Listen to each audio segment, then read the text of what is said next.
Hi everyone, my name is Mikhailo Oleksienko and I'm a chess grandmaster from Ukraine. And me and Vladimir Grabinsky, famous coach, wrote two books for you, Turbocharge Your Tactics. And here I want to share with you a position from the very beginning of the book that illustrates well the whole concept of all the puzzles that you would find in those two volumes. So what do we have here? Well, count the pieces. White has an extra pawn, right? But there's like tension here, right? There's a pin right here to the rook. There's an X-ray from the bishop. F takes E6 will attack our queen. What is going on here? The problem, of course, is the rook on E1 is not defended, so we cannot move our knight. We are literally getting checkmated in one. So this is a random Lichess puzzle that I was solving years ago, maybe 2018 or something, and I loved it and I saved it, and it laid the foundation of the two books that hopefully you will enjoy soon. I failed this puzzle myself, but the solution, I enjoyed it so much that I saved it on my computer. So I'm going to show you a few lines. I'm going to show you what I've calculated. I saw that, well, I cannot move my knight, so I have to defend my rook, obviously, or somehow deal with the fact that it's not defended, because if I do nothing, black would gonna go queen e7 and move the rook, and at best I would have one extra pawn. So the natural move that first came to my mind was bishop to d2. Right, just connect the rooks, maybe to d2, it's the most natural square, right? You still, of course, keep the e-file open. And this is what I calculated. F takes e6, rook takes e6, two queens are under attack, right? But I'm already one piece down. Of course, rook takes f3 leads to mate in one. That's a big problem for black. But black goes queen f7 and unpinning the king in some sense. There's no x-ray anymore, and white has to take on d6, and black takes on c4.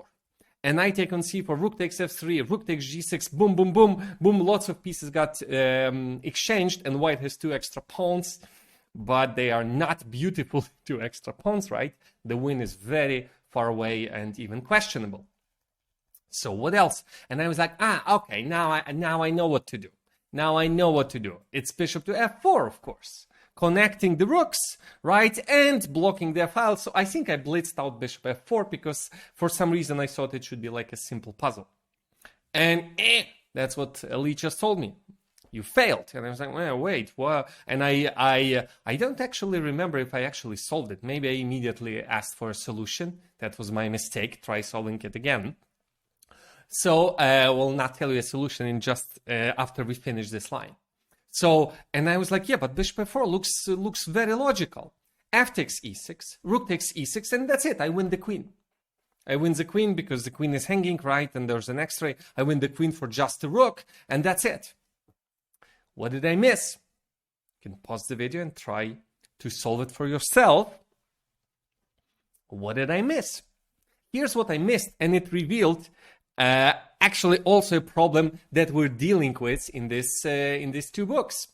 The solution and what I failed to see here have one thing in common. What I failed to see was king h8, you have to get out from a pin. Rook takes e8, and of course, by default, automatically, I was thinking rook takes e8, right? How can you not play this move? Just connect the rooks, everything looks beautiful. And I was like, yeah, g3, I have a lot of extra material. Maybe black has some compensation, but queen and two pawns for rook and what, knight should be winning for white. And in fact, it is. But what I missed was bishop takes e8. Why on earth would you do such a horrible move? Disconnect the rooks, move the bishop. So no, I didn't even consider it. But the problem is that on g3, black, of course, has g5, winning back one more piece, and the rook on f8 is defended, so bishop e5 is not working. Black wins material, and white is not winning, to say the least. So that's what I blundered. Backward move that goes against the rules. Like how can, like connect the rooks, put them on open files. Unless you have material gains, obviously, is the star and the side note to the position. I missed it when I was calculating bishop f4. So what is the solution? It's actually beautiful, simple, and in some sense obvious once you give it like 5-second thought. What were the two major problems that prevented us from winning? Undefended rook on e1, right? and the fact that our queen is x-rayed by the rook, that after capture, the queen would be attacked. How do you solve these two problems? The queen standing on a file and the rook not defended. Just one simple backward passive move. Queen goes back to d1, back to the starting position. We're just putting pieces back to the starting position because we're winning and our pawn would probably resign now. Queen d1 just deals with the rook, it's defended, and gets out from the... That's it. I don't even know what other variations should I put in. Like if black takes, I take, and I win the queen because of this, because of the bishop and the king on one diagonal. If black doesn't, we take the rook. Like that's it. There's literally nothing else to calculate, right? You just, once you consider the move, it all should be obvious. So that's the position that illustrates the books that we wrote with Grabinsky. So I hope you enjoyed it. I honestly don't know what else to add. What else? Like there's nothing to calculate. And you would see many examples like that in this book. And that's exactly what we're dealing with our blind spot biases, poor preconceptions that we have in our mind about the position, and more importantly, about the moves that are good or bad by default, and the moves that fall into a category of bad moves. We don't even consider them. There you go. Queen d1 wins for white. And of course, make sure you buy the books and sign up for a camp on March 14-17 at Killer Chess Training. I will see you then.